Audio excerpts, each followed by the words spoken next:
Muy buenas tardes, mi nombre es Marixandrea Villarraga, estudiante del curso Inferencia Estadística de la licenciatura en Matemáticas de la Universidad Nacional Abierta y a Distancia. A continuación voy a hacer la presentación del trabajo colaborativo fase 2.2 que realicé.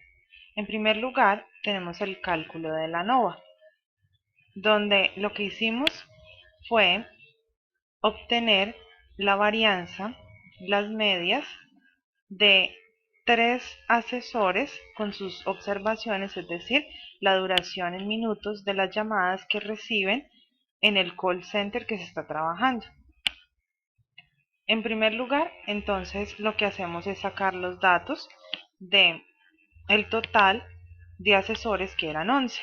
Entonces se sacaron solamente 5 datos de cada asesor. Entonces tenemos acá 1, 2, 3, 4, 5. Lo mismo para el 2 y para el 3. Luego se organizan en esta pequeña tablita donde está el asesor 1, el asesor 2 y el asesor 3. Empezamos a hacer el cálculo de la media. Entonces promedio de M3 al M7. Luego hacemos el cálculo de la varianza.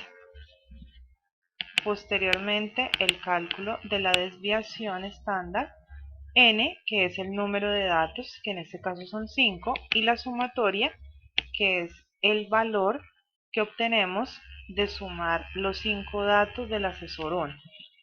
Lo mismo hacemos con el asesor 2. De la misma manera, entonces obtenemos los mismos datos, el promedio. Tenemos las dos hipótesis, la hipótesis nula y la hipótesis alterna. La hipótesis nula dice que el promedio de las llamadas entre el asesor 1, 2 y 3 es igual. La hipótesis alterna dice que el promedio de duración de las llamadas entre el asesor 1 y 2 es diferente. ¿Qué hacemos? Entonces vamos aquí a datos, análisis de datos, y hacemos análisis de varianza de un factor. Estos datos entonces nos aparecen en esta tabla, que es el análisis de la varianza, el mismo que tenemos acá. Con estos datos entonces ya tenemos el promedio de los cuadrados, los grados de libertad, y empezamos a hacer el cálculo de la comparación múltiple de Tukey, donde empezamos a dejar todos los datos. Entonces la media del grupo 1, que es 22.5, n del grupo 1, que es 5, la media del grupo 2, que es 21.8, y así sucesivamente. Entonces aquí tenemos cuadrado medio del error, que es este dato que tenemos aquí. Tenemos el estadístico de Tukey, que se está acá de la tabla, en donde nos da 3.67.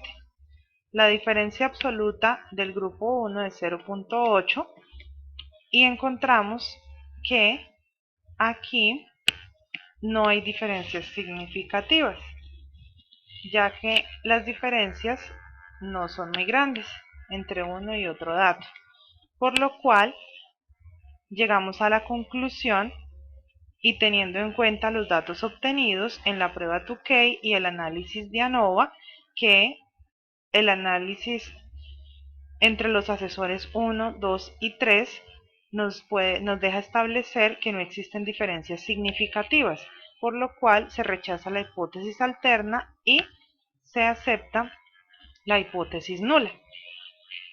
Ahora, continuando, vamos a hacer el cálculo del J cuadrado. Nos piden hacer el cálculo para el consumo de kibytes que tenemos acá. Entonces aquí tenemos los 297 datos. La hipótesis nula dice que el consumo se distribuye como una normal. La hipótesis alterna dice que el consumo no se distribuye como una normal. Iniciamos haciendo esta tablita con todos los datos correspondientes. Entonces n, que es el número de datos en total, que son 297. El mínimo, que lo sacamos de estos datos, entonces el valor mínimo, que existe entre los 297 datos, y el máximo igual. El rango se saca de la diferencia del mínimo y del máximo. Luego tenemos el intervalo, que se saca con esta fórmula, 1 más 3,3 por logaritmo de 10 de el número total de datos. La amplitud, la media, entonces la media es el promedio de los 297 datos, y la desviación también la sacamos con los 297, tomándolos todos al mismo tiempo. Entonces se seleccionan todos. Ahora iniciamos ya teniendo en cuenta los datos que tenemos acá, que el intervalo es 10, la amplitud es 29, 93, 30. Iniciamos acá. Entonces tenemos 10 datos para la clase. Acá tenemos el valor mínimo, que corresponde a el valor de este C6.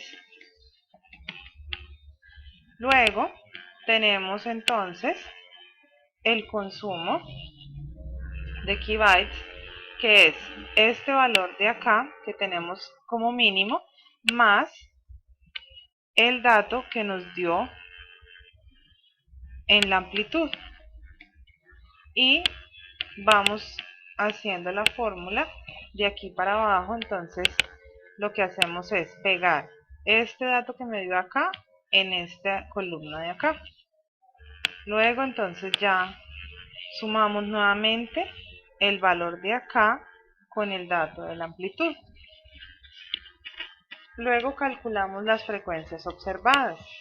Entonces, para este cálculo de frecuencias observadas, lo que hacemos es ir nuevamente a datos, análisis de datos, aquí donde dice histograma.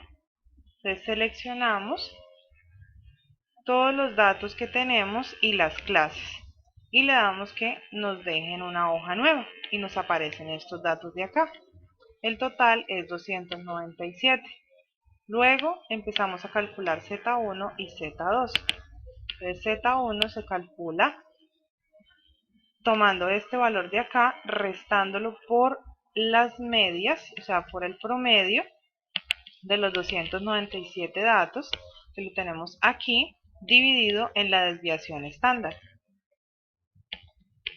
Y obtenemos este valor de acá.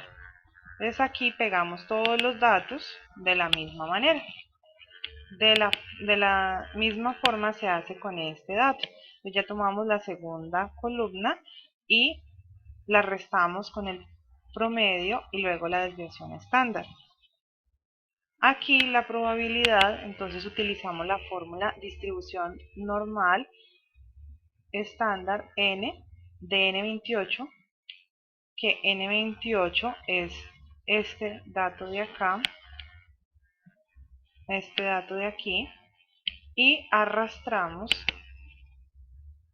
pero a partir de la segunda entonces tenemos que la distribución normal de n29, es decir, de este dato que está aquí enseguida, menos m29, que es la otra columna de z. Al final debemos tener en cuenta que este dato de aquí es 1 menos la distribución normal, o sea, este dato de acá, n36, 1, para que al sumar, entonces al ser la sumatoria de esto, nos tiene que dar 1.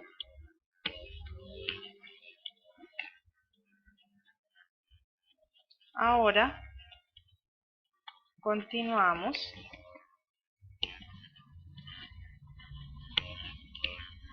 hallando aquí en estas dos últimas columnas la frecuencia esperada, que es el total de los datos que tenemos aquí en la frecuencia observada por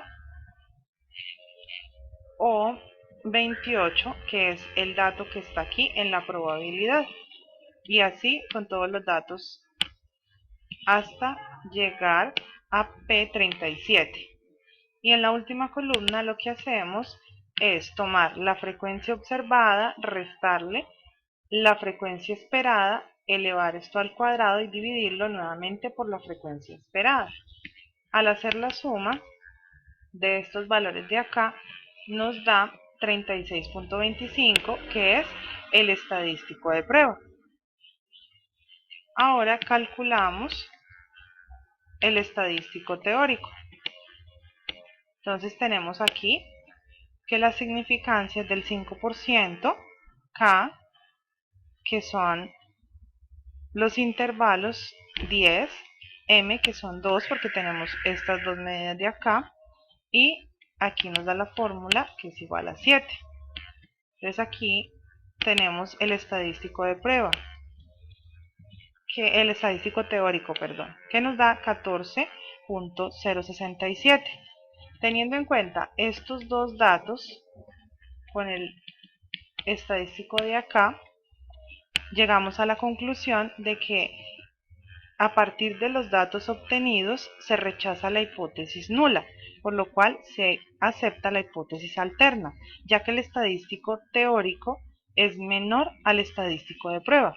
Por consiguiente, el consumo de Keybyte de la empresa B no se distribuye como una normal. Muchas gracias, muy amables.